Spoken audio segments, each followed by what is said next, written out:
ખાતો નથી. 2 કે 3 વર્ષથી જે આ પશુપાલનમાં જે પણ લોકો જોડાયેલા હોય એને ખ્યાલ હોય કે આપણે ઢોર ચરાવવા જાય ત્યારે શિયાળામાં પશુઓ આનો ભરપૂર ચારા તરીકે ઉપયોગ કરે. એટલે કુવાડીઓ હવે લગભગ ઘટી ગયો છે, બહુ ઓછો કહેવાય આ કુવાડીઓ.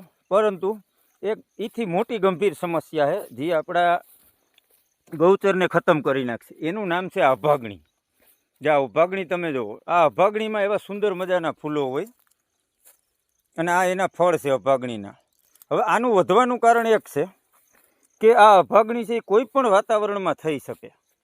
કોઈ પણ, એટલે કે વધારે પાણી હોય તોય ટકી શકે, ઓછું પાણી હોય તોય ટકી શકે, રેતાળમાં થાય, ડુંગરાળમાં થાય, કાદવ કીચડમાં પણ અભાગણી જોવા મળે. હવે આને વધવાનું કારણ શું? તો કે આ અભાગણી છે આને કોઈ પણ પ્રાણી ખાતું નથી.